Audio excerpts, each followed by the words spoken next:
Welcome into Hand Raise, guys, here on a Thursday afternoon, a little after 5 o'clock, August 15th, as we start to wrap up a week here at MPW Digital. I'm Neal McCready. This is Chase Parham. Probably know that by now. We'll be with you for about an hour and a half or so.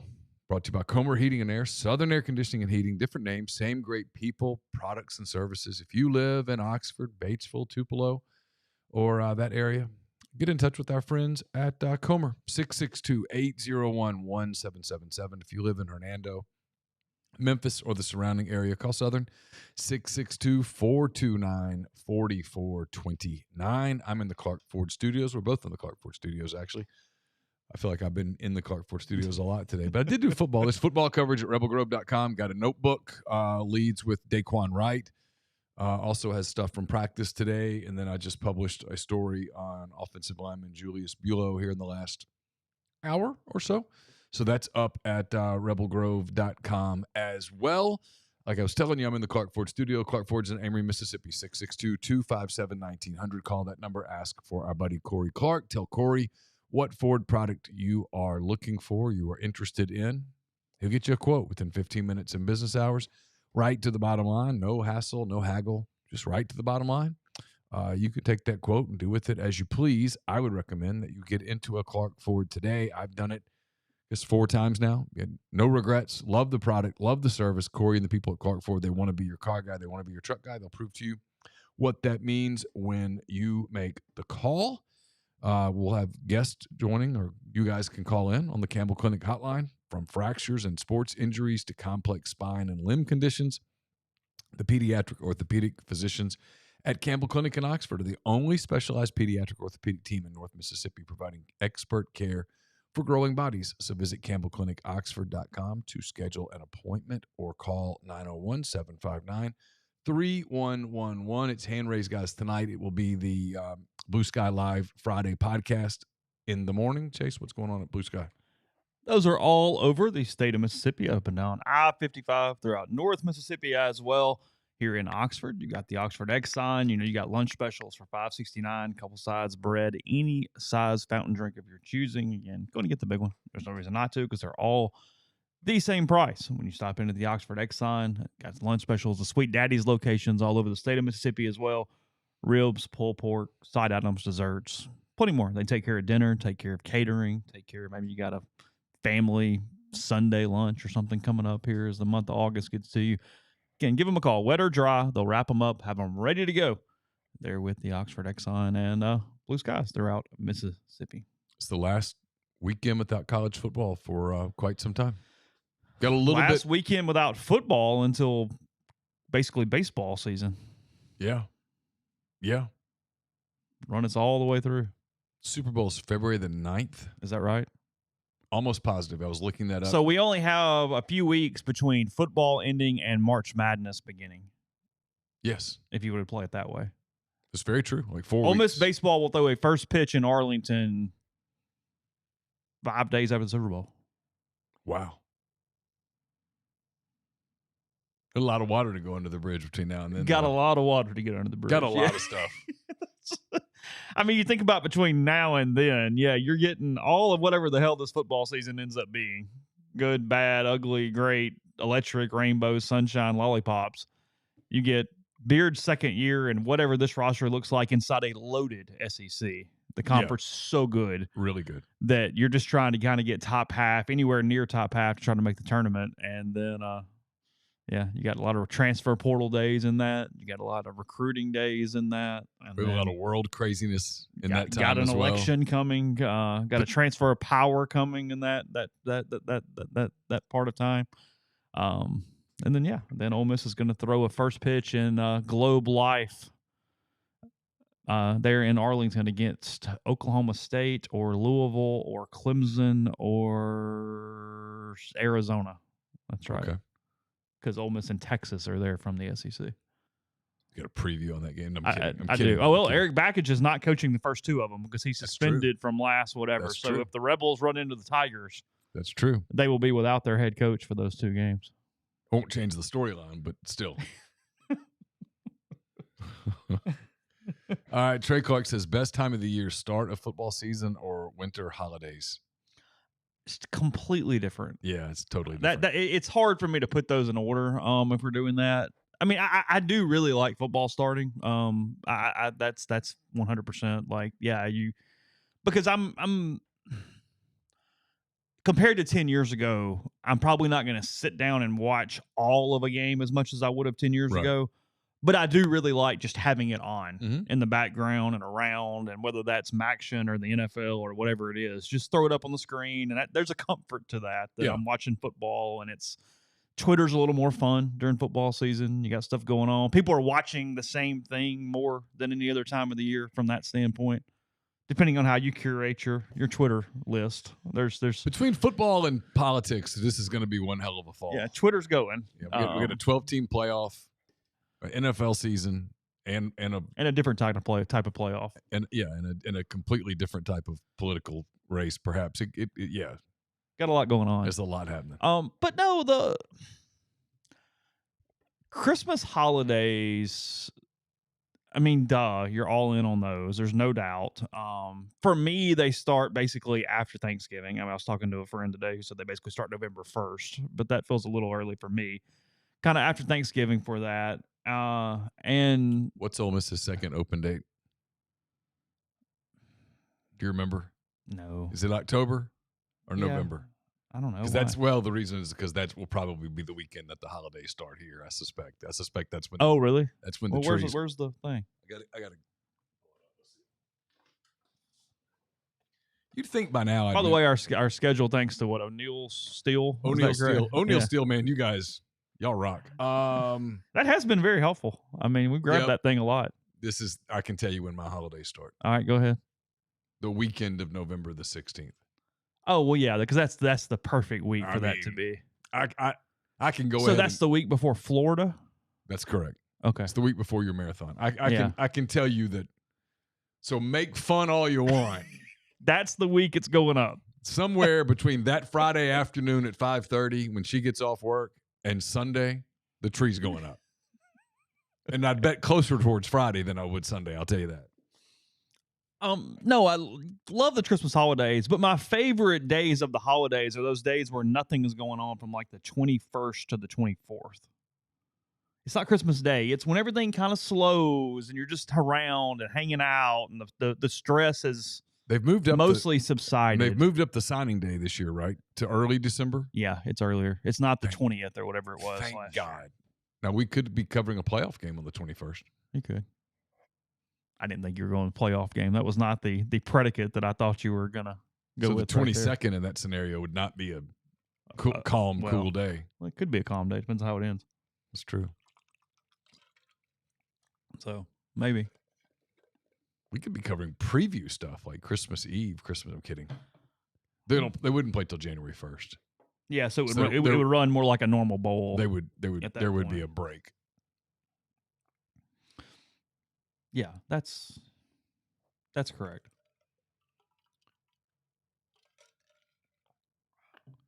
Oh, Grind's following up on our variance conversation from earlier today. I mean, it's two things. One, okay, no, everybody's in the stream. Why do you think A&M has so much variance? Okay. How often are coaches successful at an elite level in year one? I'm going to answer this question honestly. We're running out of shit to talk about. All right. It's not fine-tuned. I mean, we've been previewing this damn thing for about, 4 months, 5 months. And they have some talent. Yeah. A&M's talented. We're running out of storylines. I mean, we're just running out of stuff. We need people to play games. And the good news is 2 weeks from tonight. They are going to play games? Missouri plays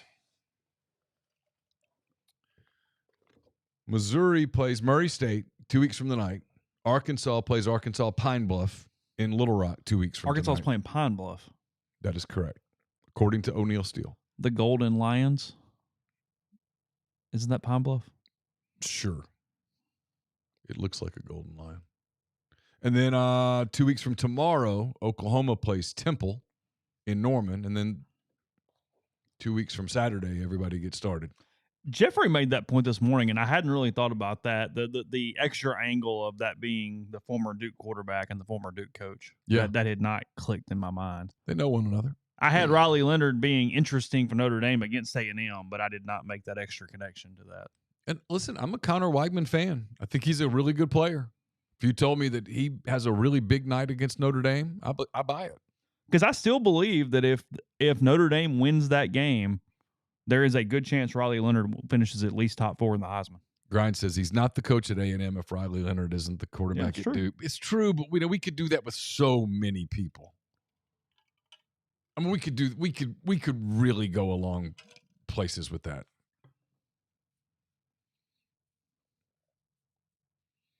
Where one player really changed a career for a coach. I mean, who's on top of your? I mean, does David Cutcliffe get a long-term stint at Duke if he didn't coach Eli Manning? Does he get a long stint at Ole Miss if he wasn't going to coach Eli Manning? No. Elko did a good job at Duke. He was good. Yeah, he was real good. He was good. I don't know. We're at the place where we just need him to go play some games.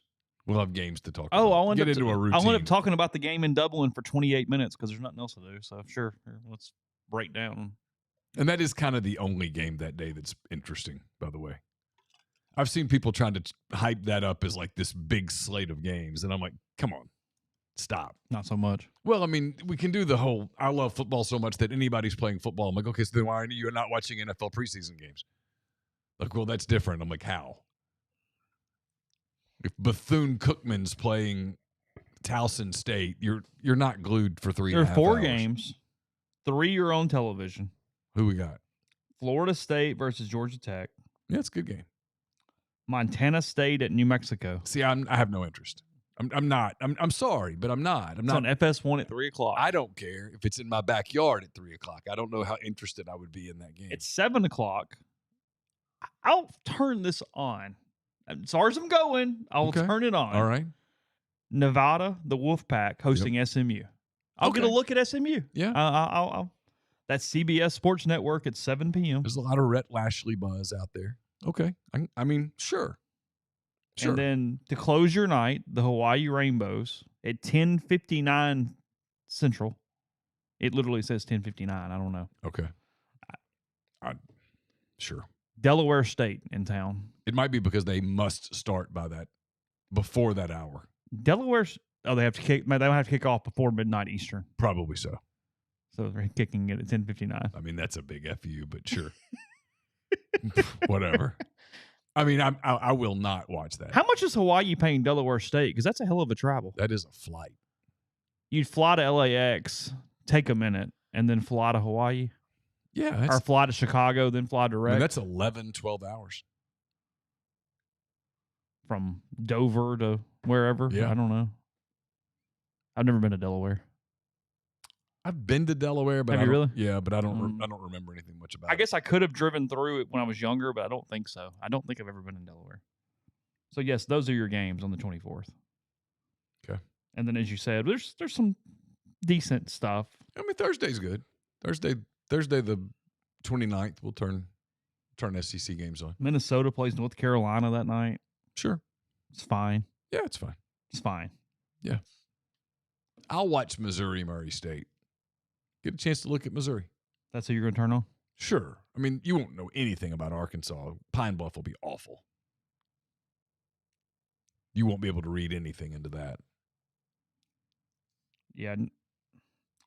Your lower level game, 7:00, Coastal Carolina's at Jacksonville State.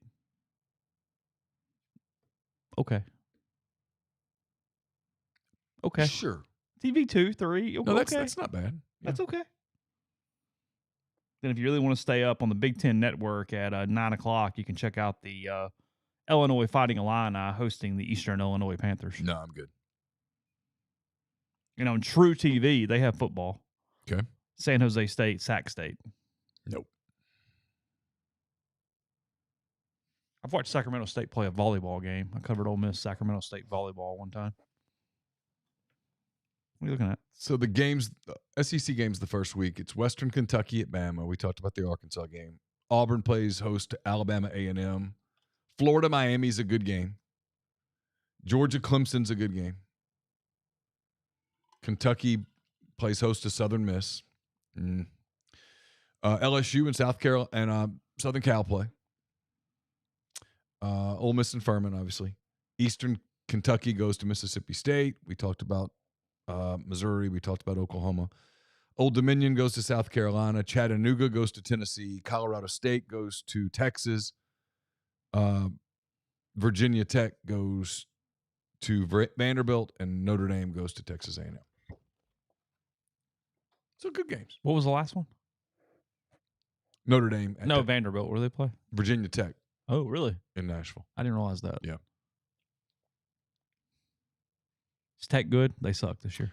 I think some people are picking them as a sleepy contender. Are they? A lot of starters back. Yeah, I think their over-under was like 8 or something. 7.5, 8. It's always a weird argument. A lot of starters back from a bad team, which suddenly they're good because they're starters.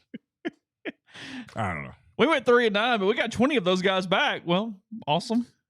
Good. Talked to one of those former starters today at Ole Miss, Daquan, right? He was at, What did he say? He talking about the Hokies? I asked him, was it hard to leave? You didn't ask him if any good this year? You didn't ask him if we should get the over or the under on the betting? I should have. That would Daquan, look. That would not have been. Just curious. Help me out a little bit here. Oh, I started to say something. I bit my tongue. It's a good thing. Do you like them over 8.5 or under? Or like I said, hey, just hypothetically, 7.5 win totals, the number for Virginia Tech. Your thoughts? Yeah. I mean, if someone would have yelled at me about ethics, I could have said, look, I was just on a practice field. Please don't tell me about ethics. Get a little carried away today? No, just some of the gear. Today? Yeah. Just gear. Don't know why that's a thing. A thing was the good. But it's a thing. Really bad football on Friday. Florida Atlantic and Michigan State. That's a dud of a freaking game. Good Lord. It is, yeah. Two teams that are it's too bad to finish near the bottom of their leagues. TCU and Stanford that night. Temple and Oklahoma, I guess, is the best game of the day. Right. Tupelo Reb says, need prayers. Got an 8-month-old, and our AC unit went out yesterday. You need to call the people at Comer Heating and Air. They're right there in Tupelo. You can get in touch with them, 801-1777.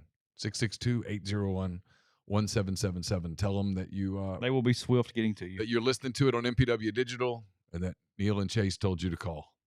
They'll call. Because I can't. Because that's awful. It's hot. It is really, really hot. It's really hot.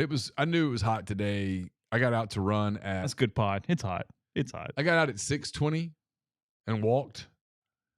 And my goal was to start running like about 6:45. I was trying to get really loose before I start because otherwise you just get locked up in your back and stuff. And I was plenty loose by 6:30 from just walking. And it was because of the heat. Trey said, favorite road trip you've experienced while working in journalism. What do you got? Favorite road trip. I always like going to New York for the draft. That was fun. Chicago for the NFC Championship game was a lot of fun because of some of the stories that I worked on. I got to get out and talk to people, and that was kind of fun. I actually did a story that was pretty interesting. The people of Chicago at that year saying they were tired of hearing about Katrina. They were tired of the Saints getting sympathy because of Katrina. Yeah. So it was in January. Oh. And that was an interesting story to write, knowing it was going to be published in the South. It was pretty funny. Oh, that's interesting. Yeah, it was a fun story to write. They didn't like the Darling storyline that was going with the Saints. So I went to Harry Carey's Bar and Grill. Yeah. Because I knew there's going to be people there. And just started talking to them about because the Saints were kind of the media darling, you know, Reggie Bush, Drew Brees, Sean Payton. Everything was new. Saints were new. Coming to Chicago to play the Big Bad Bears. And the Bears Bears fans had been a minute since they'd been to the Super Bowl. They were pretty snarly. And so I took a different path. Instead of writing about the weather, I asked Bears fans, are you tired of the Saints story? Is this a cute story to you at all? They said yes. And they're like, no, it's not cute. We're completely sick of it. It's not cute. I'm like, what about Katrina? I mean, they had to, and they're like, no, we're sick of that. It's like, Okay. oh, good. Okay. And then Ryan Sandberg was in the bar that night, just as a person. Oh, really? Yeah. By the way, he announced today that he's cancer free, Oh, good. which is great. But yeah, he was in the bar. Is he left alone? You know, What's it like? he was sort of kind of left alone. There were some people bugging him. There were. And as a kid, I loved him. I mean, I worshiped him. I wore 23 because of Ryan Sandberg. Mm-hmm. And you could buy a baseball at Harry Carey's, and I really fought the urge to buy a baseball and get him to autograph it. I didn't do it. I left him alone. I'd have been tempted. But I was super tempted. It was something I definitely thought about. Your age is just beyond this, but any younger than you and into my era, it's interesting that you and I both chose 23 as jersey numbers, and nothing was Michael Jordan related. Yours was David Justice. It was David Justice. Yeah. And you didn't. Yeah. I love Jordan. That's fascinating. I mean, I love Jordan. He was great. Everybody liked Michael Jordan, for God's sake. But no, it wasn't it. It was Ryan Sandberg. And I watched a lot of Cubs games growing up because, I mean, WGN, and I stayed at my great-grandmother's, and you got Bozo and In the Heat of the Night, and then you got the Cubs, and that's what you did every day. And it was right there. Yeah. So, yep. That was one. I got to go out to LA. They sent me out early. Auburn opened the season in Los Angeles against USC. And that was back when probably Lane Kiffin was there. I didn't know about Lane Kiffin at the time. USC kind of had open practices. And so they sent me out, hey, write a whole bunch of stuff about the Trojans. And so I'd have all day to kill in Vegas. I mean, in Los Angeles.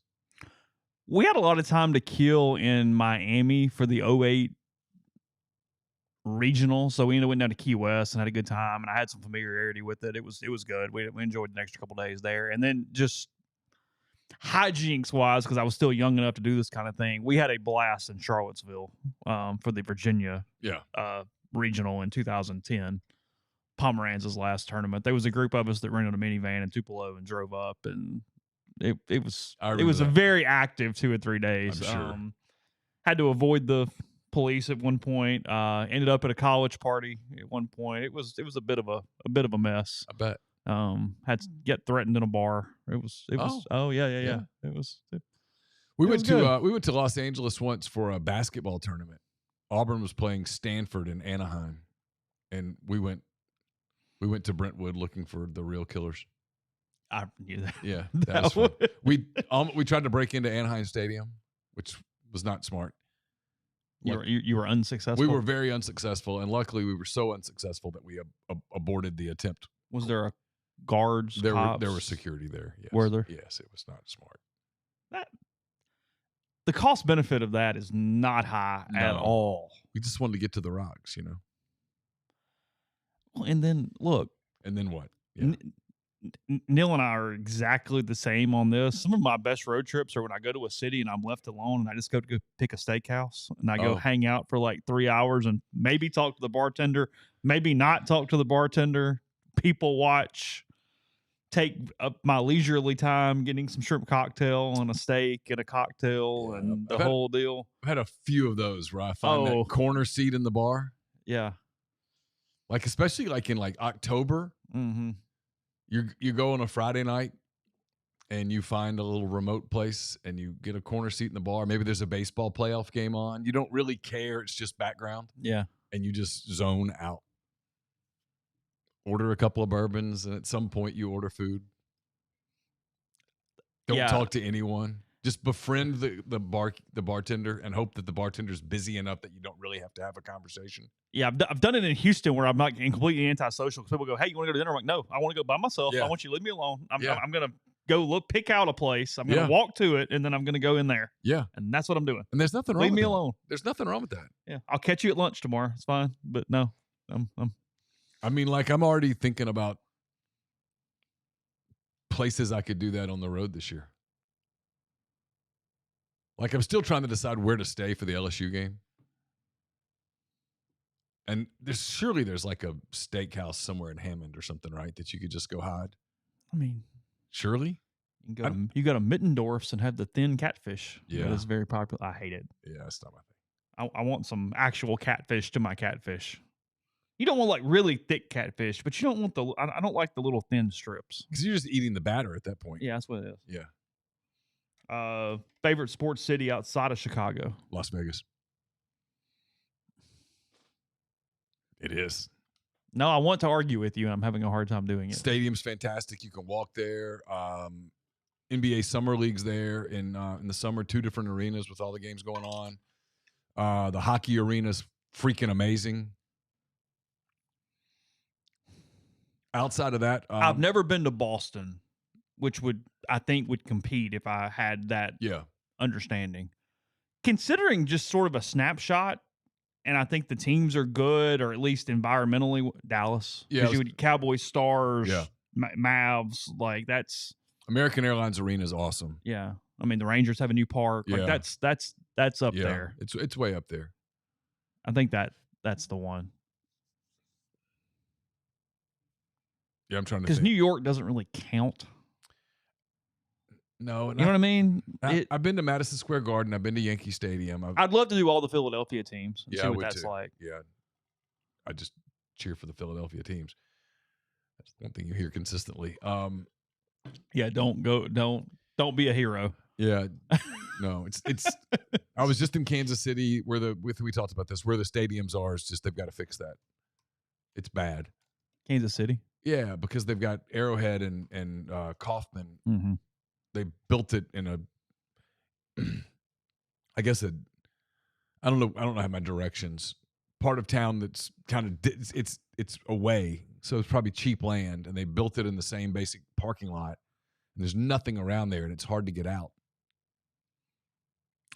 It's cool that you can kind of like Kauffman's most neat Phoenix, thing. Phoenix. Yeah. That's really good. Phoenix is really good. That's true, and I'm that's fair. Kauffman is cool because you can see it from the highway, like when you overlook it right there. Yeah, like that's kind of one of my favorite features of it. I was looking. The Eagles are out of town the week I'm doing the marathon. Yeah, they wouldn't do that. That would be a problem. That was intentional. Yeah, they're at LA. Yeah, every time I ran the Chicago, the Bears were out of town. You can't. Let's not logistically cause this. This problem. That's probably where law enforcement goes. Nope. Yeah. Let's see. Why are we getting so many Patriots preseason games on TV? Are they interesting to the national populace? We've seen them multiple times, even sitting here. Yeah, I don't know. That was a replay. I know, but they're on today or this. Maybe it's tomorrow. Yeah, or maybe it's tomorrow night. But I did notice they were on this week. I don't know. Yeah, I have no reason. I'm just. What's your least favorite sports city?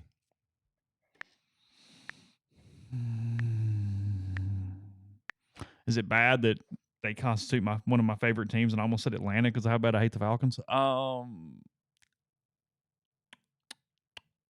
I would have said Atlanta before the Peach Bowl, but the Peach Bowl people were so amazingly awesome that now I'm like, no. Like if Ole Miss plays in a quarterfinal game, just make it the Peach Bowl. That's where you want to go. I mean, well, from a media standpoint, they've done a phenomenal job. I mean, like on a scale of 1 to 10, they were like at 13. They left absolutely. It was amazing. They were fantastic. Them and the Cotton Bowl. I don't have any desire to do all the Cleveland places, just off the top of my head. Oh, really? I kind of liked Cleveland. Did you? Yeah, I've been to all 3 major sports really? there. Yeah. I actually liked Cleveland. Okay. I went there. I've told you this before. I went there to cover Saints opened a season in Cleveland, and I went on. That was that year. Yeah. Yeah. I went on Saturday morning. I got into Cleveland, and I know I've told the story 1,000 times, but I went to. It was that night. Ohio State and Texas were playing each other. 1 versus 2, highly anticipated college game. I think the game was in Austin. It might have been, I don't know. But I went to this bar in Cleveland, and that place was jumping. It was fun.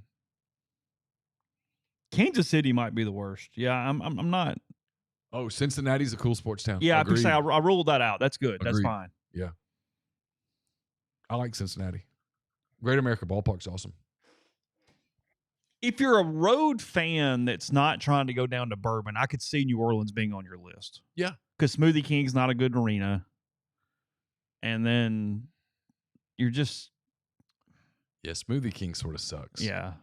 It's like really outdated. It is. No, there's no doubt. Like if you're an away fan going in somewhere, I could definitely see that one. I like New Orleans, but I can see how some people who aren't into a lot of the New Orleans stuff would be like, this place is hot.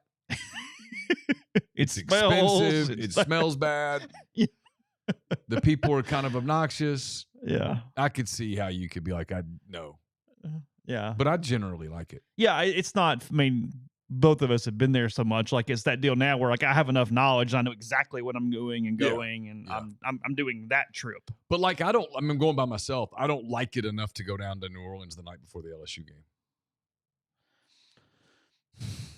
I mean, because then you have to fight. Because you're basically going down for a meal.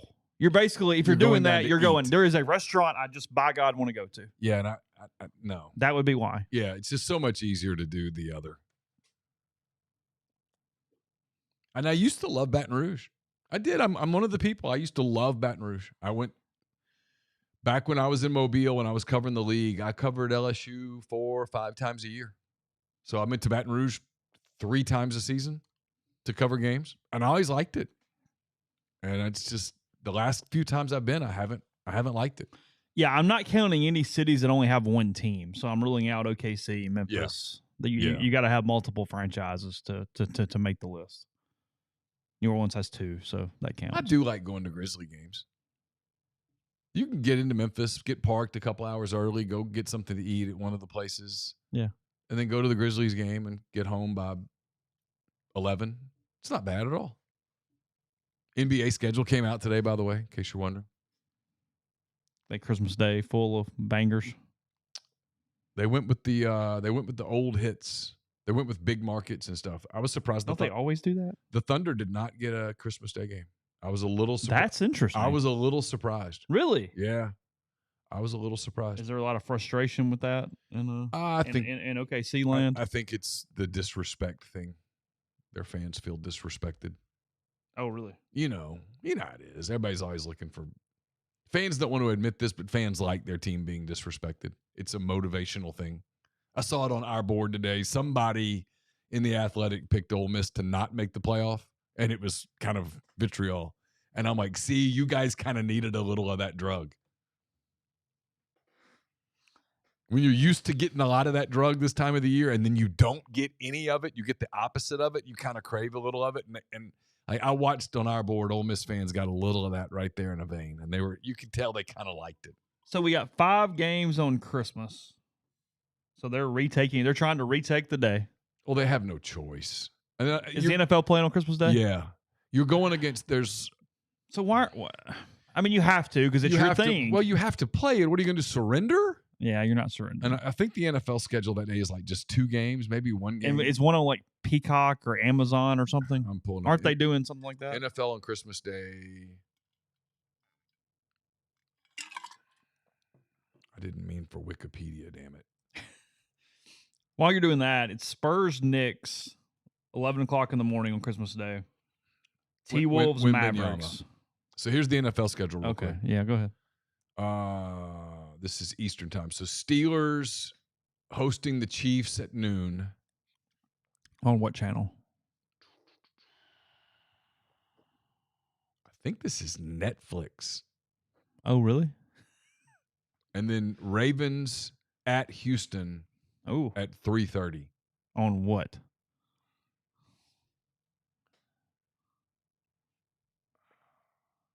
Netflix will be the home to live NFL games on Christmas Day. Oh, both of them. That's what it appears. Well, let's see. Yeah, the NFL Christmas Day games will be streamed exclusively on Netflix. Yeah, I mean, if you're the NBA, you can't go, all right, well, you're playing 2 games on Netflix, we give up. I know what I think is going to have more viewers. Netflix. So give me this. NFL's playing. They're going, you know what? So Go ahead. Spurs, Knicks. Go ahead. Yeah, Spurs, Knicks at 11. They're gambling on two things: that the Knicks will get the New York crowd, Madison Square Garden, And Wembanyama. and Victor Wembanyama at Madison Square Garden. Okay, so there's one. T-Wolves, Mavs. I mean, okay, Western Conference Finals rematch. Luka, Anthony Edwards. Yeah, I mean, Klay Thompson this year, sure. Not bad. It's a good game. Sixers, Celtics. You get the rivalry, two good teams. Big Northeast. Paul George with the Sixers this year. That's a good game. That game is head up on basically Ravens, Texans. That's for the NBA is going to be a sobering moment. You get two big East Coast powers, a big rivalry, two really good teams. And a football team from Houston. On Netflix kicking your ass.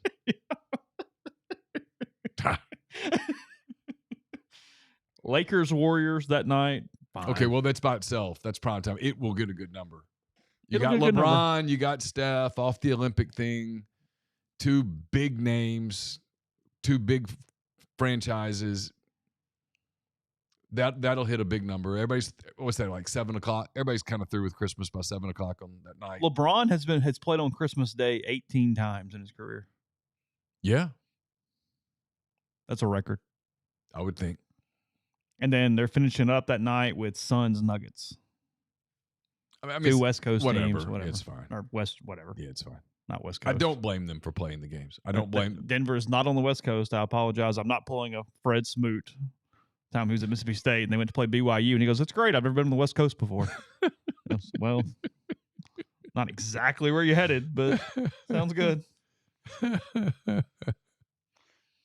LeBron's first game as a 40-year-old will be against the Cleveland Cavaliers in LA. Oh, December 31st, New Year's Eve. Yeah. What is the Intuit Dome? Is that the Clippers? That's the Clippers' new place. Okay. Opens tonight with a concert. I saw this earlier today. Oh, really? A big act is performing tonight. They're really? open it. 18,000 seat arena. Who is it? Like Ariana Grande or somebody. I saw this earlier and I've already forgotten.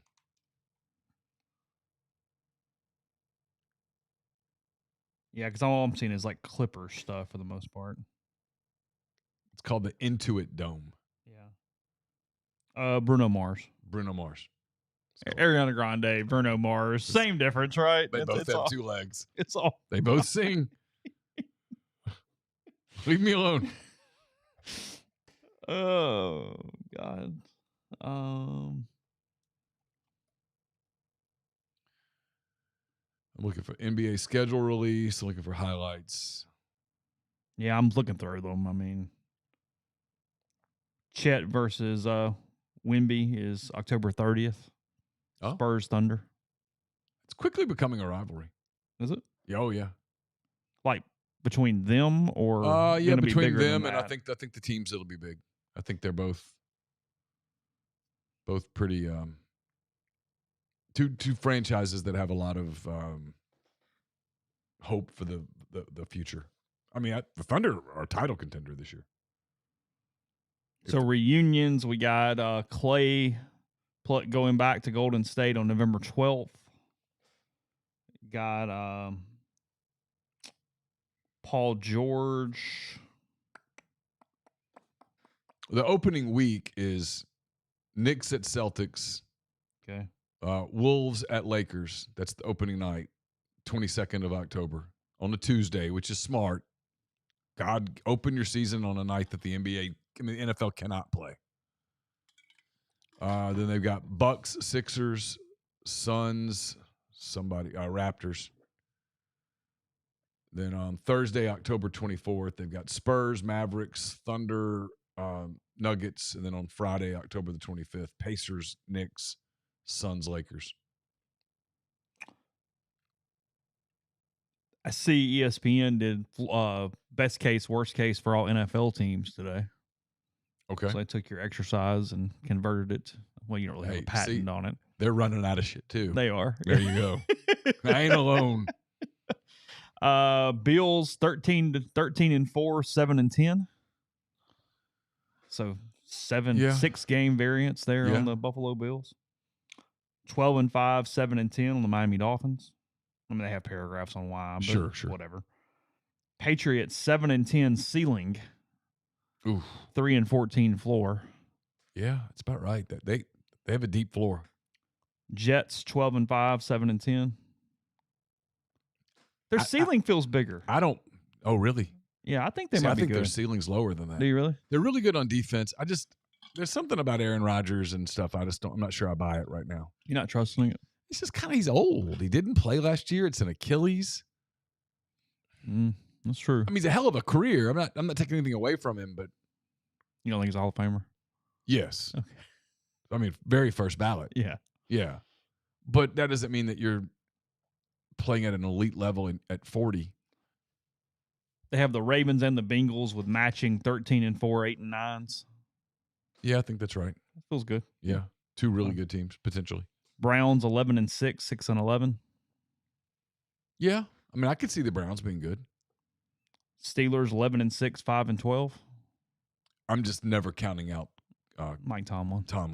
Never. 11-6 feels like a hell of a tall order. Well, he's coach of the year if they're 11-6. Oh, just go ahead and polish the trophy and take it up there. Well, he's never had a losing season, right? I know. Never.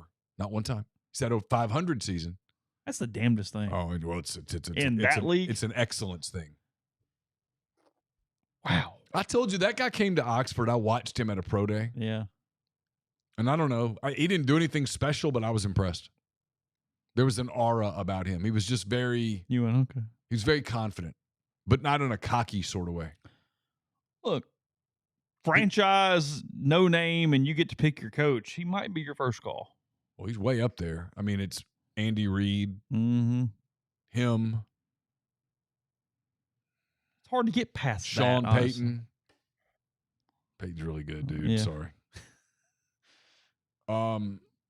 He's no, I the mean quarterback thing. It's Reid, Tomlin, maybe Sean McVay. I mean, it's some guys, but he's way up there. I mean, Reid's probably first, just because if you look at his career, he's just incredible. But yeah, I mean, Tomlin is for sure top 3 or 4. Mm-hmm. Texans 12-5, 7-10, and the entire paragraph is basically Laramie has to stay healthy. That's the entire paragraph. What was the 12-5 ceiling, 7-10 floor.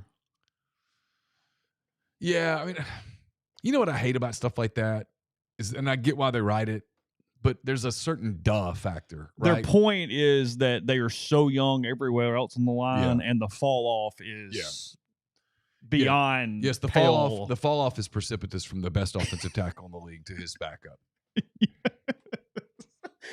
Sure. You know, one of the real keys for the Chiefs this year is that Mahomes stays healthy. Hit that super chat, everybody. I mean, I get it. I just, okay, yeah, right. This guy's great.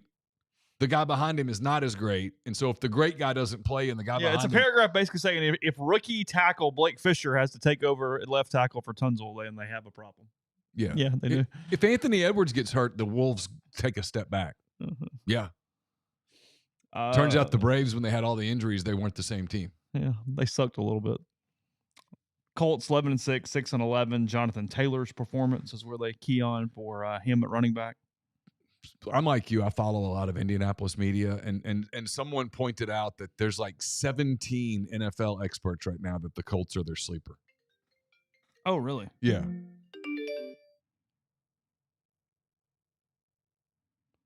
Hey, who do we have? Oh, hung up. Did you hang it up or are they hanging up? Oh, they hung it up. Where are you falling on the Jags? 11-6, 6-11. They're my team to take a step back. They're falling back. They're my team to take a step back. Okay. I'm going to try to call my number and make sure it works. Okay. Titans 9-8, 4-13. Pointing out a lot of offensive line things with them here in this paragraph. Denver Broncos. Yeah, you're good. Okay, yeah, it's working. Ceiling 8-9, floor 3-14 for the Broncos. Yeah, it feels like they're still a year away. They're going to go Bo Nix, it appears. Interesting. Will really be interesting. Watching Sean Payton with a young quarterback. Yeah. But one who's, I think, more talented today than Russell Wilson was last year. Okay. Kind of rooting for Nix. Yeah. Kind of am. Yeah. I mean, he always gets kind of beat up because of whatever. Went over there and everybody's like, well, he sucks. Auburn kind of ran him off. He did whatever. And, I mean, he goes out there and plays really well. And then he was damn good. And then everyone does the, well, he couldn't beat Washington. It's like, well, Washington was really good. I mean. Chiefs 13-4, 9-8. A lot of people thinking they're going to go back a little. Just a. People are thinking kind of 10-7-ish for them this year. At some points, you just think the schedule is going to catch them. Don't keep saying that.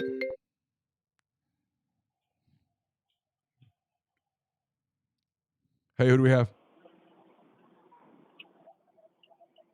Hey, who's here? Hello? Yep. Yo, it's Grind. Can you hear me all right? Oh, hey. Yeah, we hear you. Hey, Grind, how are you? Okay. All right, cool, man. Doing good, man. Doing good. Yeah, I kind of wait till hear one of y'all talking to make sure I'm not interrupting the conversation and you guys have going. So that's why I kind of, wait for them. Yeah, you're good. Man, I want to talk about this morning. Why? And look, I'm not even gonna get on to you, Chase. I blame you. All right. Why did you let Neal give us this Arkansas spiel for 15 minutes? I wasn't on the show yet. You know better than this, Chase. I wasn't there. I was getting blood work done this morning. I wasn't even back at the I woke up this morning. I woke up this morning, Grind, and I said, what happens when I miss 15 minutes? I woke nothing up this but morning. hogs. I woke up this morning and I said, God, we play in 2 weeks. I'm so excited. And I was like, I started doing the call and I called the girls this morning and I'm like, hey, how's it looking? And both of them were like, we were at practice yesterday, Dad, and it looks awesome. And they were like, you just wouldn't believe. And I said, how many games you think we're going to win? And they both said, we think like 11-1 type thing. It's going to be awesome. And they were like, hey, if we make the championship, I think Caroline said, when we make the championship game, can we go as a family? And I said, yes, but only if we all wear the hog hat. And so that's what we're doing. So I ordered 5 hog hats today and booked a room. You already had one, so it ain't 4. Yeah, no, but I wanted the one, the hog. Not the Houston hat. Do you? Yes, that's what I was going to ask. I think you should have the Houston hat with the Peyton Hillis jersey. Yeah. That will go. Well, I mean, I think that'll be a nice little fit on you, man. I go running every morning in my Darren McFadden jersey, and it's fantastic. I mean, I get so many. It's great. It's the old great. school one with the big Ranger back across the front. I wear the white one with the red numbers and stuff. Yeah, and they've changed they've changed the hog on the jersey this year. They've gone to they felt like Nike was cheap with the other one, so they've gotten to where it's the full hog on there now. So we've had to completely order new sets of jerseys here in the house. I saw Kansas is doing the red jersey for the season. It looks pretty good. Oh, Kansas got a little red stuff working. They're playing a lot of their games where Sporting KC plays. Oh, really? Mm-hmm. You guys no longer have the front hog. Is that correct? Is now the hog running sideways? That's correct. Is that what you're saying? Yep, that's what we got. Not showing the tusk from front on. I like that. Yeah, I like that look. Arkansas was better in that look. Yeah, that's why we're doing it. First off, I'm gonna say this. This is not to get on Arkansas or nothing like that. But I have 2 questions about this. If Arkansas, let's say the football guys came down right now mid conversation right now and said Arkansas beats Oklahoma State. Okay. What do you think Arkansas's final record is? Is it drastically different than what you're already thinking right now?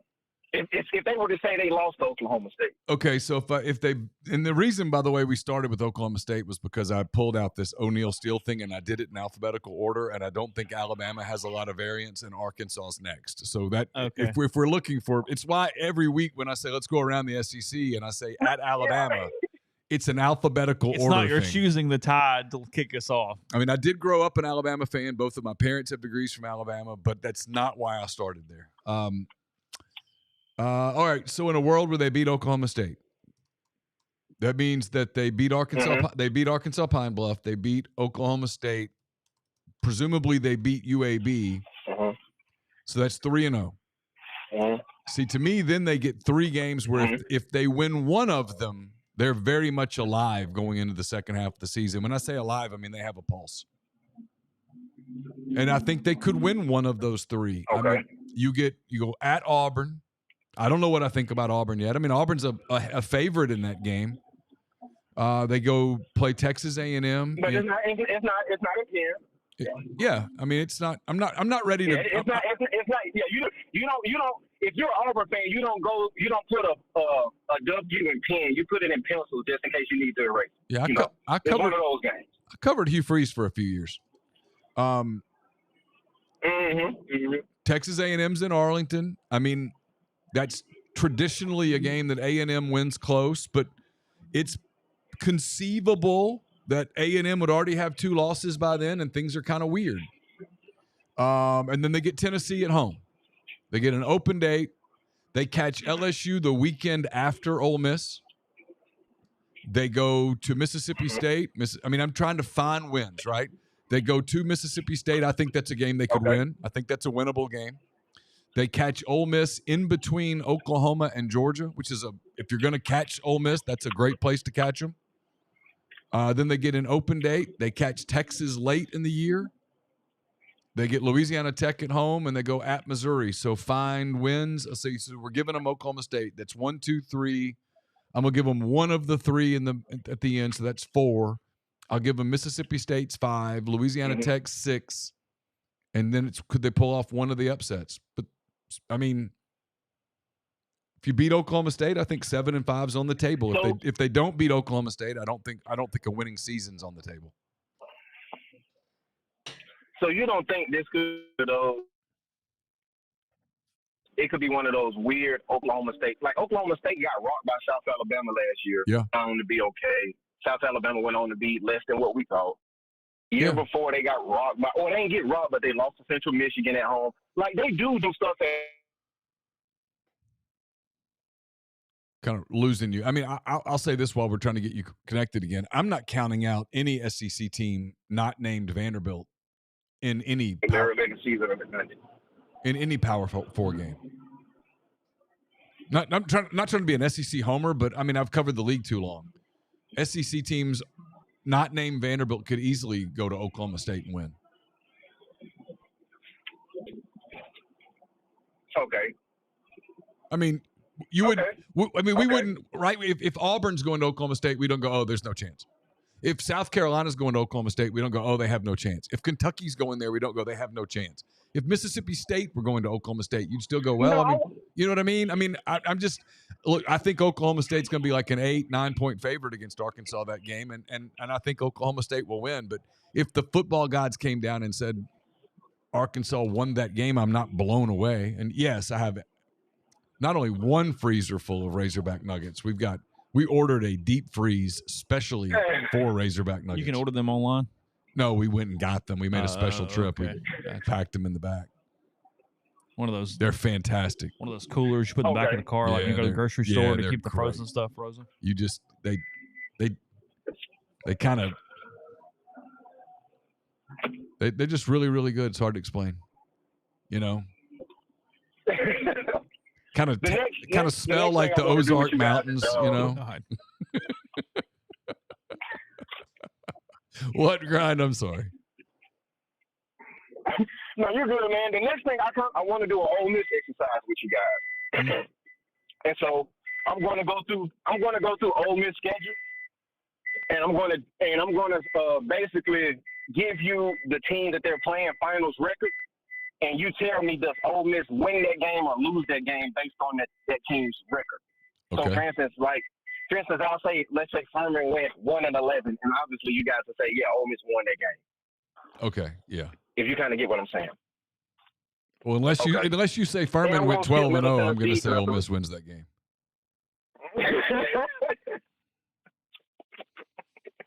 All right. Let's say Wake Forest goes 4-8. I mean, yeah, I'd be stunned beyond words that if Ole Miss were one of the 4. Okay. Yeah. All right. If Kentucky goes 8-4.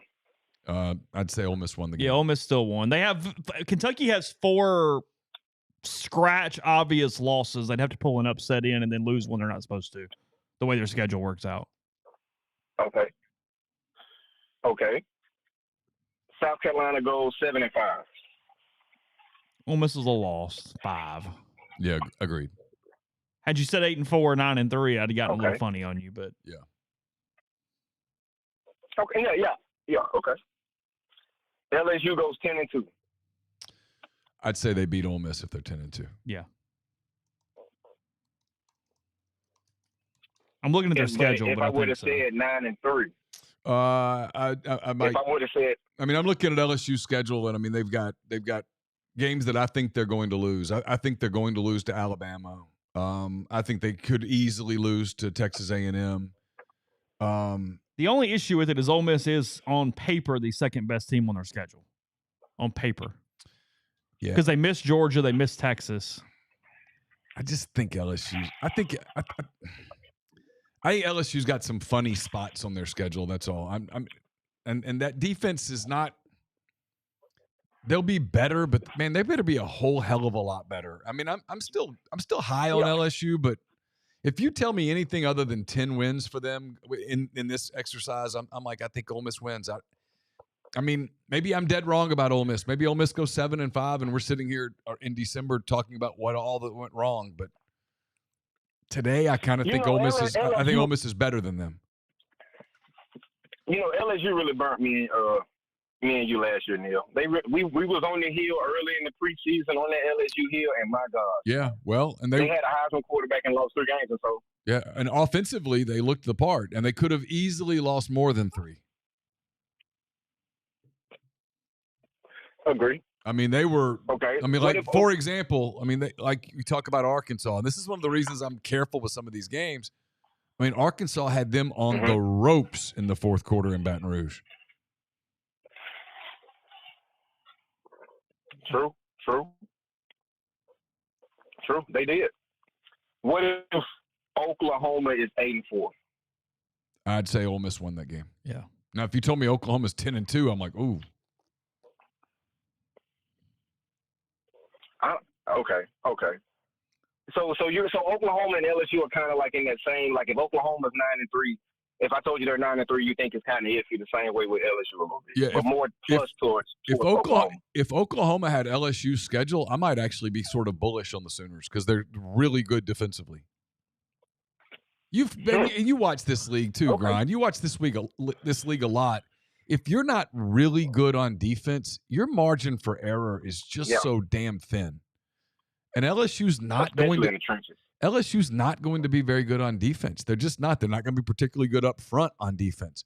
Now they're really good on the up front on the offensive line, and they're going to score a lot of points. They still have a lot of weapons. They're still a really good team, but they're going to take a step back defensively. You just don't lose Jaden Daniels and Malik Neighbors and Brian Thomas Jr. and not take some degree of a step back. Agree. Now, the last 2 that I really want to get with you, what if Georgia's 11-1?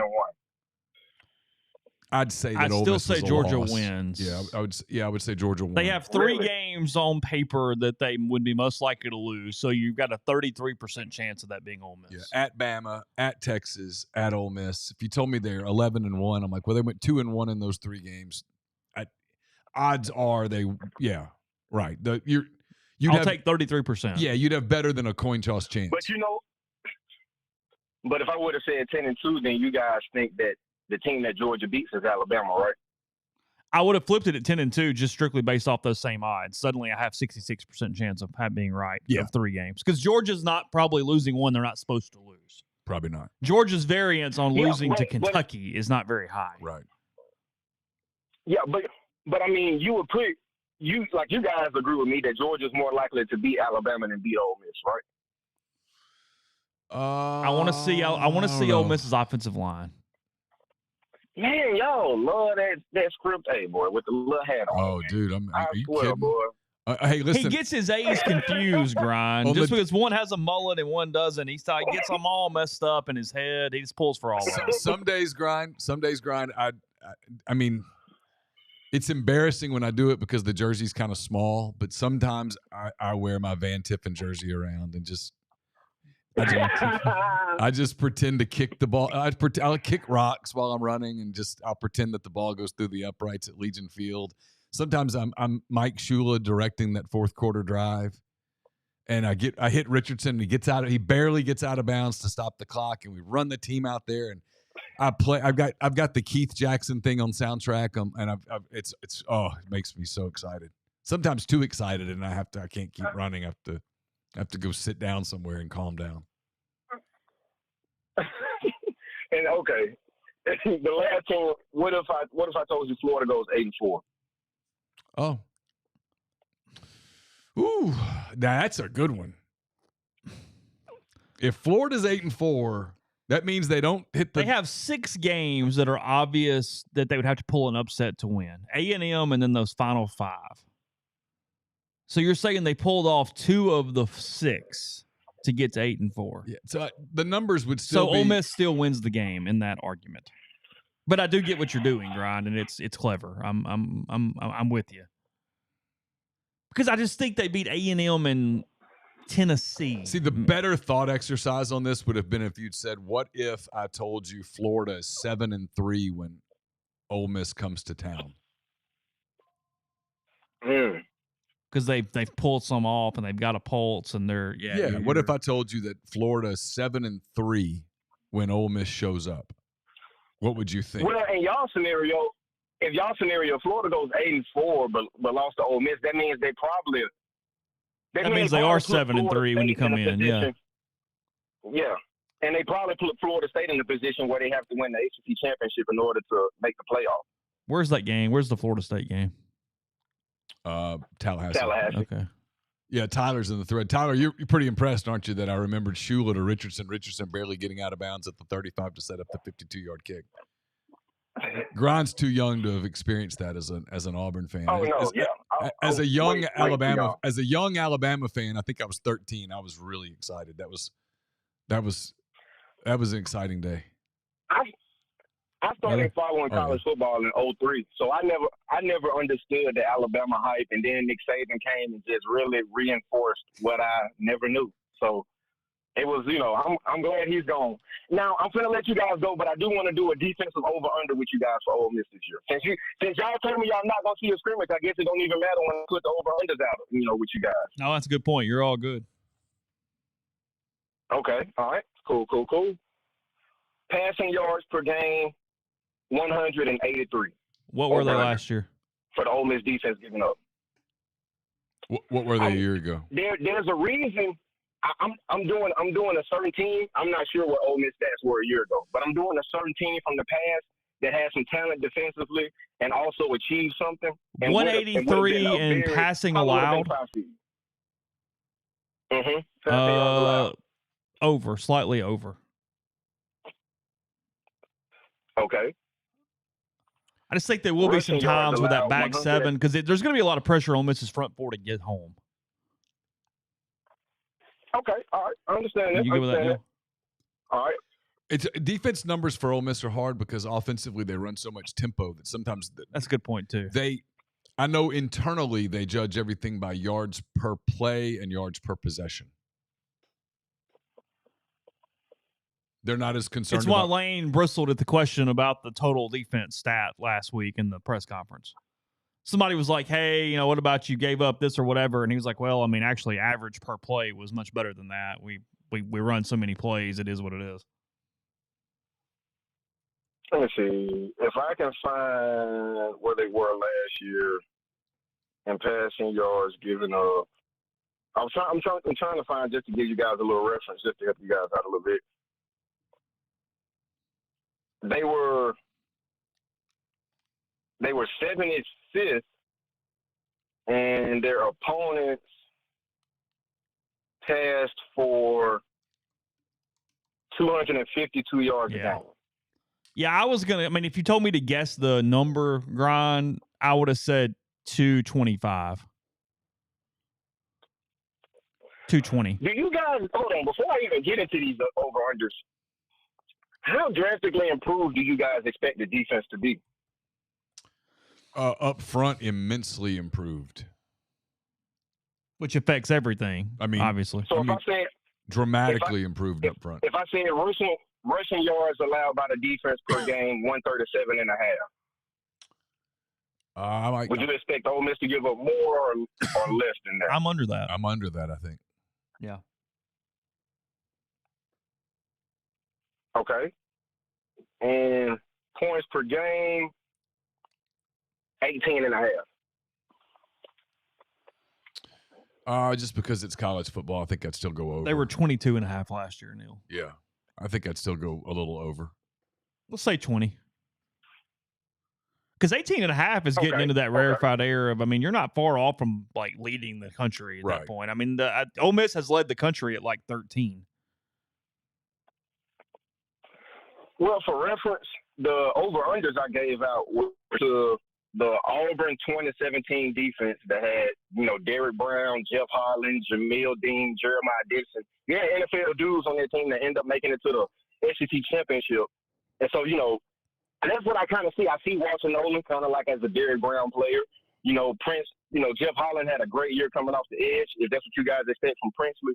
So that's why, I kind of put those numbers out there just as a baseline, just to kind of see what, what you guys thinking, defensively. Because that year, obviously, Alabama and Georgia end up playing for the national championship. The part we don't know with Ole Miss's defense, because we don't get to see scrimmages or anything, is we don't really know like how ready are some of the young players that they're super excited about. Jamarius Brown, Beavers, Cam Franklin. I don't know how ready those guys are. I think they're all going to be good players. How ready are they to be good players this fall? I don't know.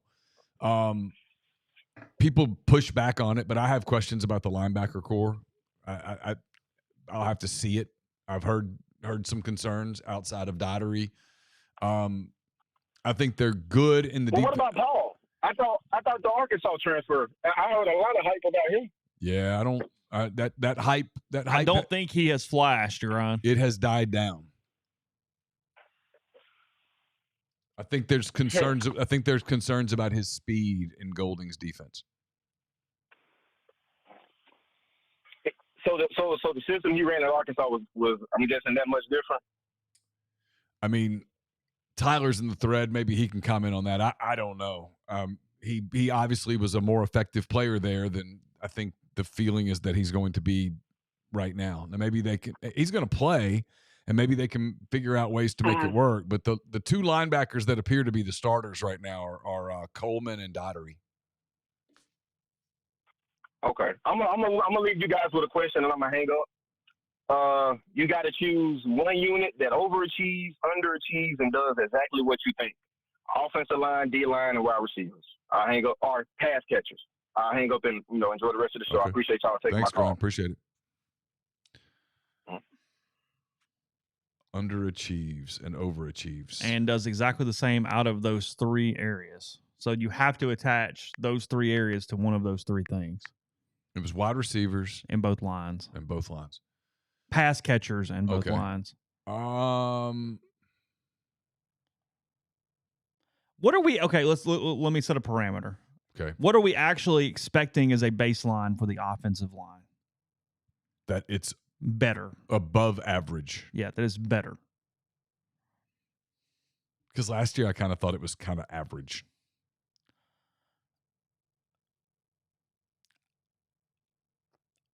I'm going to say it does exactly what we think. I actually think that I'll have a hot take for you. I have the wide receivers underachieving of those three. Part of that is because it's just such, I mean, there's such praise going with that group. And you're counting on some things we don't know. Because if we're doing it fairly, if we're talking about simply praise in the stratosphere, we're talking about Juice and Dion who haven't been on a practice field in team play. I'll say defensive line does what you expect. Okay. Offensive line is better than you expect. Okay. And receivers are not as good as you expect. Okay. Because we're doing a lot. We're doing a lot of this. Deion Smith is going to be the next Randy Moss thing, which I think is absurd, if I'm honest. And Juice Wells is not practicing with the team right now. Yeah, he's hurt. I mean, or he's doing whatever he's doing. I'm hurt. May not be. and maybe hurt's not the right word, but I mean, we're still recovering. We're 2 weeks out, and and then the rest of it is. I mean, you know what you get with Trey Harris, but he's been in a black jersey the last couple of days. Jordan Watkins has missed a lot of camp. It's Aiden Williams, Caden Lee. It's a really good receiver room, but sometimes I do think, at a position where it's super easy to get way bullish on a team, I think people are doing that a little bit. They're huge up front on the offensive line, and they have a ton of experience. I mean, when it's Bulow and Jerquan Scott and Micah Pettis on the right side, that is a lot. That's a lot. They're good at tight end. It's the reason why I've had people ask me, why do you think they go 10-2? And I think the answer is because I actually think they're going to be improved on the offensive line. Yeah. Otherwise, I think I would see some of these landmines on the schedule and go, they're gonna step in one of those. Tyler says, per sources, Juice will be fine. I know who his source is, so I'll take his word for it. He is a pretty good source on Juice Wells. He does. He does.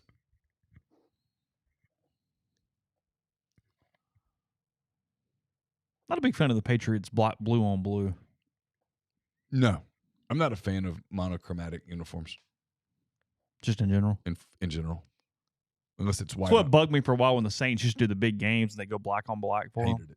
It's like, you got gold pants. Wear the gold pants with the black jersey looked fantastic. Just go with it. Frankly, the white on the black, on the gold looks good. Oh, it looks really good. Hey, caller, who do we have? Hey, it's Steve in Greenville. Hey, Steve, what's up? Hey.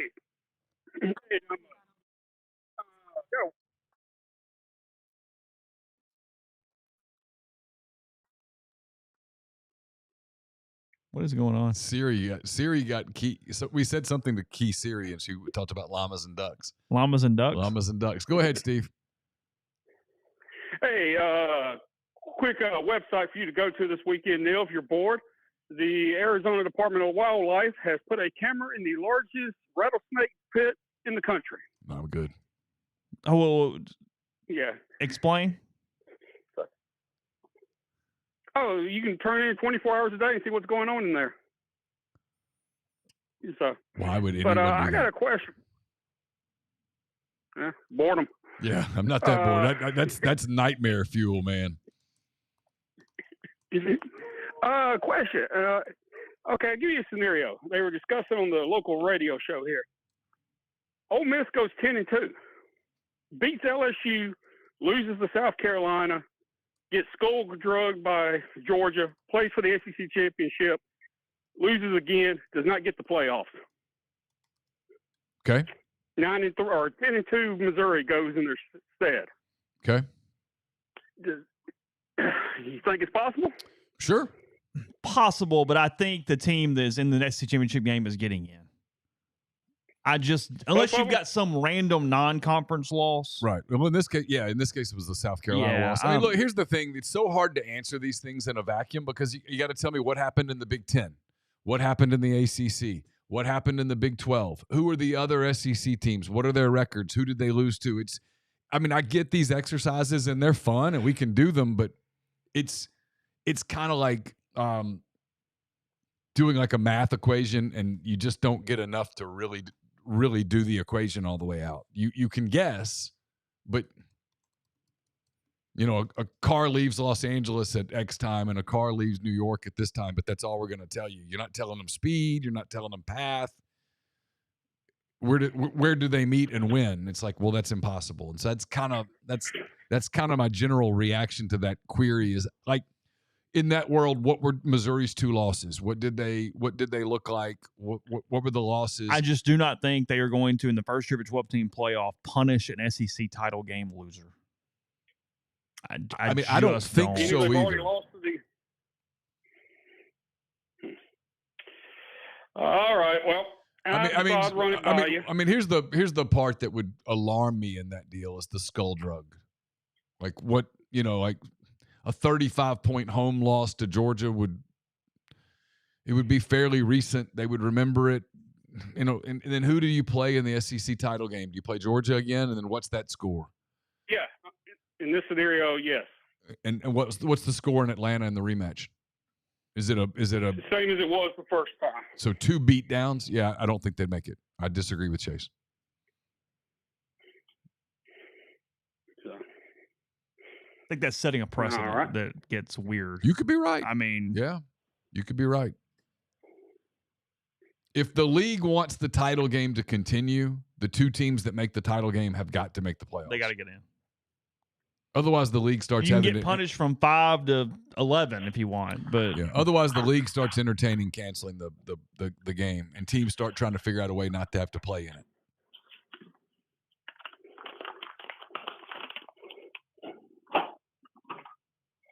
Okay, well, that's all on my end. All right, Steve. Thanks, man. Thanks, bye. I guess the fall sports calendar started for Ole Miss tonight. Ole Miss soccer has its debut tonight, I guess. Yeah, I saw where there's a bunch of teams playing soccer around the SEC tonight. Yeah, Ole Miss playing Southern University for their opener tonight. Okay. Kayla Kiefer has scored for the Rebels. How about that? Uh-huh. That's what I had in the office pool. Kayla Kiefer, goal number 1. Yeah, first happened pretty quick because they were just coming out of the tunnel 15 minutes ago. So Oklahoma and Texas are playing their first SEC events tonight. Is that the case? I guess so. How about that? What is the announcement next week for the Lone Star Showdown? Have you seen this? I've not seen this. Trev Alberts and Crystal Conti doing a joint press conference next week to announce something in regards to the Lone Star Showdown, which is Texas and Texas A&M's year-long athletics battle where you get a point for every game you win against each other over the course of a calendar year. Oh, I don't know. I did see where the Phoenix Suns and San Antonio Spurs are going to play an NBA game in Austin. Oh, really? Let Kevin Durant have a homecoming game. Okay. Yeah. Yeah. Yeah. Texas A&M AD Trev Alberts and Texas AD Chris Del Conte will hold a joint press conference in Houston next Thursday for an announcement regarding the Lone Star Showdown, according to a press release. Will Jim Schlossnagle be there? In spirit only. Hey, who do we have? Hey, you're on. Who's this? Hey, this is Mark in Columbus. Good to talk to you guys again. What's up, Mark?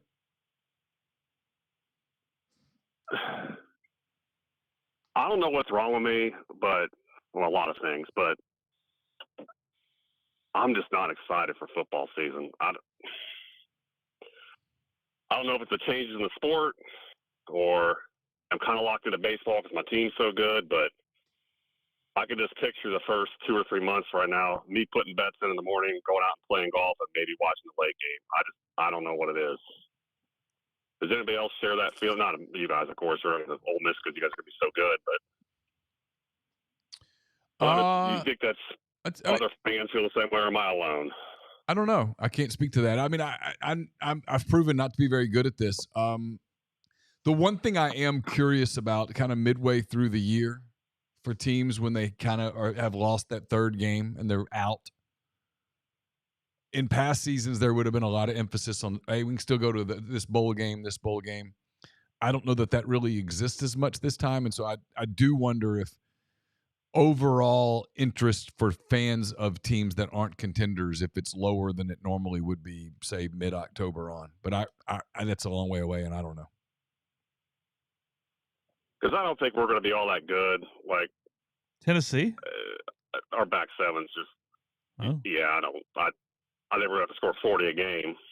Our back seven's just we're starting some walk on a free safety because they refuse to go out and get any DBs in the portal with all the money they have. They gave all the money to Nico. How are you going to compete in the SEC with a and James Pierce but. All right, so give me. All right, so give me the. Let's do this with Tennessee, guy. We'll go. Just give me your. Don't even think about it. Just give me your first initial reaction. Win loss. Ready? Yep. All right, Chattanooga. No, win. North Carolina State. Interesting game. Win, but that game's spicy because NC State plays defense and Dave Dorn can really coach. I actually bet them to win the ACC at 7-1. Okay. Kent State's a win. At Oklahoma. Win. Okay. Loss. Win. Okay. Oh, at Oklahoma's a win. Okay. At Arkansas. No, I said loss. Oh, at Oklahoma's a loss. Okay. Weekend off and then at Arkansas. Oh, yeah. Win. Okay. Florida at home. Win. Alabama at home. Be better. Loss. Open date. Kentucky. I think Alabama's going to be good, man. I bet Alabama 7-1 to win the SEC, which I thought was an absolute ludicrous number. Okay. And at like plus 130 to make the playoffs. All right. Alabama 7-1 to win the league is just an absolute atrocious number. Okay. Kentucky at home. Win. Mississippi State at home. Win. At Georgia. Yeah. Okay, but and then UTEP at home, at Vanderbilt. Those are wins. So you got them going. You're 9-3. 9-3. Where if you win one of those other games, you're a playoff team. Playoff with Nico. Well, Nico's only a. He's got to win those games. He's got to make the playoff with Nico 1 year. Okay.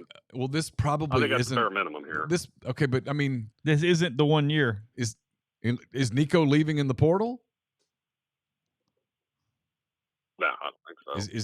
Is he? Who knows? Is there something wrong with Nico? Is he okay? Because I mean, I think you're going to have him another year. I give Heupel a lot of credit. He's raised the floor beyond the disaster that was 14 years of dog shit football they put out there. All the credit in the world. I don't like, and he's recruited quarterbacks like he's got the number one guy, the number 126 guy, top 525 guy. I don't think the guy has much use for the defensive side of the ball in terms of recruiting / development. He kind of sees defense as something that goes on while he doesn't have the ball, which is fine because it's entertaining and he puts up a lot of points. His offense is fun to watch. I'd rather be, kind of above average to good being entertaining than, slug it out 8-4 with a bunch of slogs. And I like Heupel, and it was a kind of a lucky hire for us considering the state we were in when we hired him. But if we don't make the playoffs this year, we're fired. But what you're saying is, if I'm hearing you right, Mark, is if we don't make the playoffs this year, we're firing his ass. I mean, it's time to fire Josh Heupel. He's got to make the playoff one of the years with Nico. Okay. He's got to make the playoffs one of the years with Nico. Period. Okay. He's got to. Okay. Maybe. If Nico's this generational talent, and you paid $10 million for him, you got to make the playoff. But at 9-3, you're on the cusp of it right there. Win one of those games and you're in the playoffs. So that's pretty. If you're because we got an easy schedule.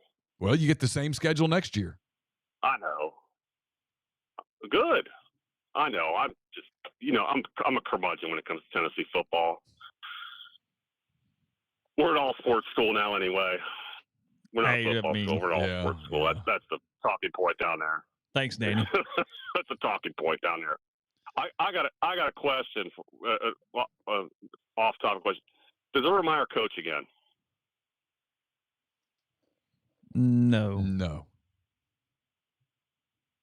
No? Okay. I don't. Well, I'm going to say no. Are you thinking about it? Yeah. Well, I mean, I've heard a couple things, but I think it's so outlandish that I'll say no. If he does, it will go to a place that has an absolute load of NIL. He won't do it otherwise. Yeah, he's not going into any kind of rebuild situation. It's lock and load. I want to win the national championship first year. I get that. I was just curious, like, if you all thought he would coach again. I'll say no. Yeah. All right, well, hang in there, man. The Guardians are good. Your Guardians. You've already got one baseball title this year. That's what I'm locked into right now. I know that Major League Baseball, like, they got to do something where you're playing the World Series like the first week of October and you somehow either shrink games or play more doubleheaders or something. But I'm so locked into this. I can't believe how locked in I am to this Major League Baseball team and to Major League Baseball right now. I think that's part of the reason why I'm not so into football. But it's weird for me. I can't. I don't know if it's, like I said, the changes in the sport, the fact, like, the SEC not being – I know Gary Danielson, everybody hates it, but the SEC not being on CBS is just bizarre to me. Everything. I'm not into it yet. Maybe it'll have to change when the games start. I won't even watch Tennessee games once they're at night if the weather's nice. I'm going to be out playing golf. I'll follow it on my phone, but I'm not going to be watching football from noon till midnight every Saturday like I used to. I just don't. I can't put my finger on it. Why? I'm just not into it. People in the stream are worried about you. They want us to do a welfare check. So just make. Oh, I'm all right. Okay. I'm all right. They went. You know, it's not life or death for me anymore, though. It's kind of weird. It's just like, well, that's good. I'm sitting here right now, like that's good because it's a positive change. Because it's not life or death. I'm not. Except for Hypo, recruiting David. Anymore at all. You know, I'm not locked into recruiting at all, like at all. You know, used to be your just the whole thing's kind of changed for me. I just wonder if anybody else, it's going on for anybody else to where you're just not as locked in as you used to be. I'll play with you. Changes. I think if I were a big fan, these changes would have turned me off to a degree. But maybe But again, man, I've discovered that I'm way off on that. So I'm not the right person for judging it. Y'all see where they're building. Tennessee is putting in like this is so stupid. This huge. What is this kickoff thing in the NFL is stupid? Oh. Look at that. It's idiotic. Oh. It doesn't even make sense. It creates more returns. So okay, they're all turning around. Okay, now he caught it, and here they go. I mean, it's frankly not changing that much, except it's less collision. But you still have the guy. Yeah, just okay. I don't like it. What do y'all think? Before I leave, what do y'all think of these futures I put in? I'm gonna give you a couple of them. Miami of Florida to win the national championship at 66-1. Who? Miami of Florida. No. Miami of Florida. No. Well, let me hear me out.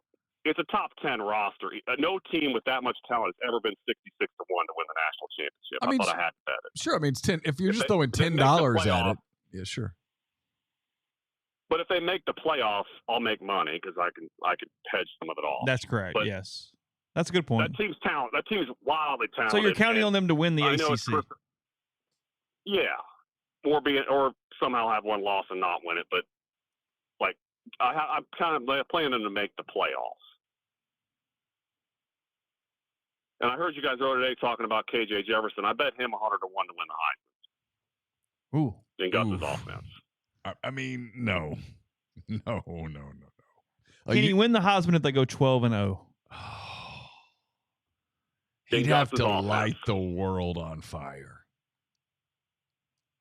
I mean, he'd have to be. I mean, the numbers would have to be just insane, and I don't think he can throw for those numbers. Do they have a big game?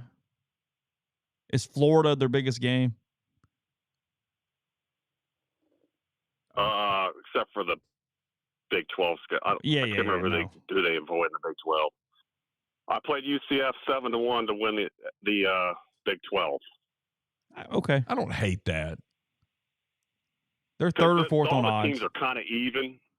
They're all the teams, like the top 7 teams in that league, are kind of throw them in a hat. I think that league gets kind of screwy. And I bet Alabama 7-1 to win the SEC. I don't hate that. I'm bullish on Bama too, but some of that is just my fandom. Hardcore alumni fandom. And one more. I played Texas A&M over 8.5 wins and plus 200 to make the playoff. I don't hate it, but you and I'd like a little more than 200, but the Notre Dame injury, I think that's a win because that game's close late. I got Mike Elk over Marcus Freeman. I think I know who I'm going with. Okay. Texas A&M has players. I like Texas on the defensive line. I think they. I like A&M in that game too. We'll see. I mean, it's so early that those are games you just watch and see. But you and I are thinking alike on A&M a little bit. And then I played Texas under 10.5 and under 9.5 wins. Oh, Texas under? yeah. Yeah, I like the under on Texas. Yeah. Under. Yeah, agreed. Under 10.5 and under 9.5. I love under 10.5, and I think I like 9.5. Oh, I love under 10.5. I love under 10.5. I think Texas is going to lose games. Under on 10.5 was pretty heavily juiced, so I play it under 9.5 too. But yeah. I think they're in for they're in for a little bit of a reality check when they get in this league. They played a lot of one-score games last year too, and I can see an 8-4, 9-3 out of them pretty easily. So, yeah. All right, y'all. Thank you for listening to my complaining. Thanks, buddy. Bye. What are we showing with Canada over here? I'm not sure. I don't know what that was on originally. It was on the baseball game. We're on Bally's. So the schedule now is all screwy. Watch some Little League World Series. See what the Little Tykes are doing. Texas against Pennsylvania. Oh, big game. Blue State, swing state. Red State, swing state. There you go. There we go. They're bottom lining that Will Howard is going to be the starting quarterback at Ohio State. Was that even doubt? A question? Who else was going to do it if it weren't him? I mean, you went and got him. And paid him handsomely. And let the other dude go to Syracuse. They're powwowing.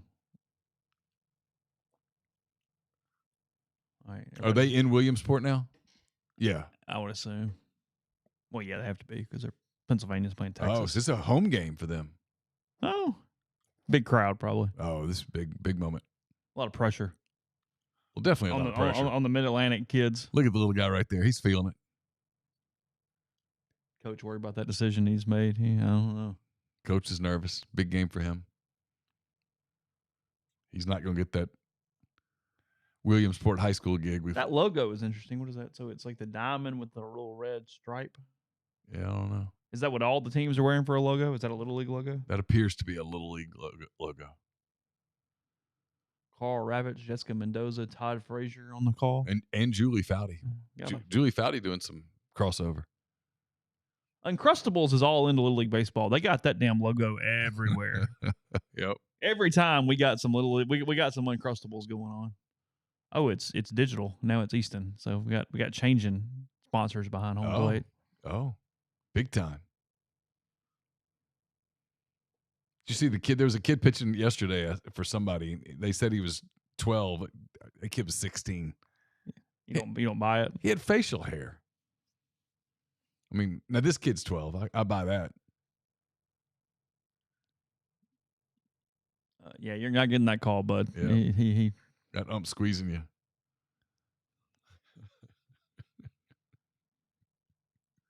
Tupelo Rep says, I always root for the Republican states during the Little League Series. I mean, it's great. Oh, it's so good. Who gave them the color scheme? So orange and yellow and gold for Texas? Yeah, I guess. Ugh. Mid-Atlantic's got some decent looking uniforms outside of the whole pinstripe on the clear pant, on the white pant. Yeah, I'm not a fan of that. Well, I guess they all do. Yeah. That's what their scheme is. Adidas, see? That's what we get. Adidas made the damn uniforms, and here we go. Adidas could mess up a single car parade, man. Just, whoa. I mean, his kid's throwing a shutout, but he's kind of all over the place. But he's down. He's effectively wild. You're that age. You haven't seen. Cuba beat Chechnya in Little League. Yeah, I had Cuba on that game. Did you? Yeah, I did. I typically have Cuba in baseball. We'll go ahead and go with them. We'll see what happens. Give me the Cubans and the Dominican Republic, and we're good. Puerto Rico. Yeah. That's my trifecta. We'll go there. Those cats can play. Oh, Yelich out for the season. I know you're very upset by that. Oh, that sucks. That's too bad. That's terrible. What a shame. Byron Buxton on the aisle. I mean, he's thrown 3 to the backstop in the last. He's 12. Come on. He's on national television right now, pitching in his home state. Give him a break. My God. You don't think his heart rate's like 6,407 right now, do you? Got a big crowd. Oh, that's a strike, though, because he's Are we bunting in the second inning? with one out. What are we doing? I don't know. What are we doing talking about the Little League World Series right now? He's bunting in the second inning with a kid that's 5'6" up at the plate. He can do flips on the trampoline. That's his gift, it says. Oh, that was a nasty curveball. It was a swing and a miss. The catcher missed that. That was pass ball. So what's the word on Mississippi State? Has anybody got any camp reports on the Bulldogs?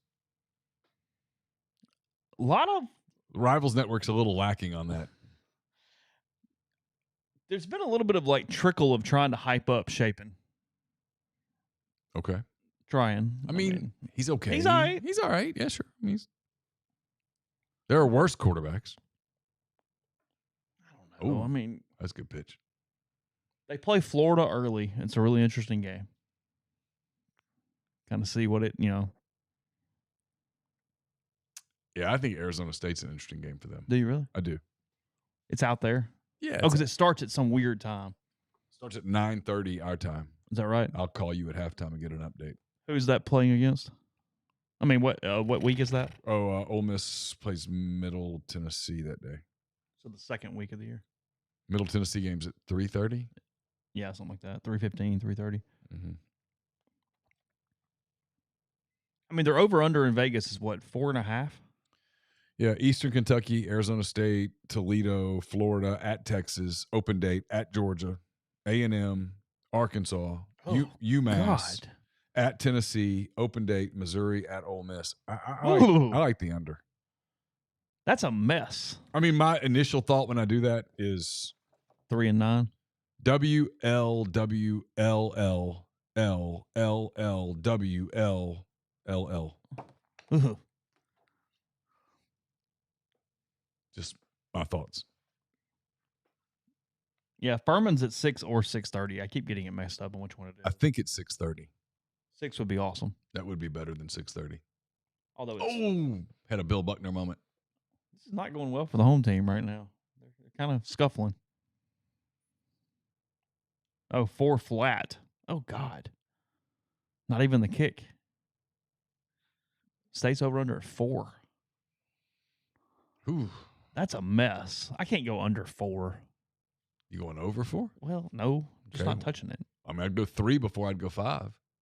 Oh, you got to get in front of that. Bad form. Bad form. You got to get your body in front of that. That's going to haunt you for the rest of your life. No one in Pennsylvania will forgive you if you don't come back and win this game. All right, we'll probably start wrapping there. We've had let's see on the show. Tyler and I had Buddy Stevens on. I know He can't catch the ball. The catcher looks like Jimmy Crooks of Oklahoma right now. Like it's just. I started to make an Ole Miss joke just then. There you go. They had some struggle catching the ball at times. They did. Not that badly, but we had Buddy Stevens on, the East Mississippi coach. He was awesome. Like 50 minutes with Buddy Stevens. That's That umpire just gave a pitch that was 9 inches off the outside corner. He's feeling bad for this pitcher right now. Yeah. This kid's favorite athlete is Ken Griffey Jr. This kid never saw Ken Griffey Jr. I mean, he's good. It's a good pick. Honestly, the kid has thrown well. Oh, his catcher can't catch the baseball. He's nasty. He's a big, tall catcher. Usually, you go with the short, fat kids at catcher at that age. You making a Sandlot joke there? I mean, although I called a lot at that age, and I wasn't a short, fat kid. Carl-Ann's kind of gotten into the Sandlot lately. Oh yeah, yeah. Watched it the last few weeks. Oh, it's a good movie. It's good. It's good. SEC on ABC commercial going on here as we close. So supposedly the song sucks. I haven't heard it. I don't know. I haven't heard it either. I've heard criticisms. Okay. Probably because it's not the CBS song. All right, we'll be back on Monday. We'll have this up in podcast form tomorrow. I'll have a Mind on Your Money with Martin early tomorrow, and then next week we'll get back and we'll get even closer to the start of the Ole Miss football season. You can go back and watch every game ever televised almost. Oh. State, the only team that doesn't have a rivals network. There is one. It's just I need to shut up. We would love it if they had one. It would be good for us. Yes, we'll wrap it up there. Again, thanks to our friends at Comer and Southern. If you have heating and air issues and you live anywhere between Memphis and Oxford to Tupelo, Batesville, get in touch with our friends at Comer and Southern. They'll take great care of you. Eric and the people there been awesome to us at MPW Digital. They will take care of you as well.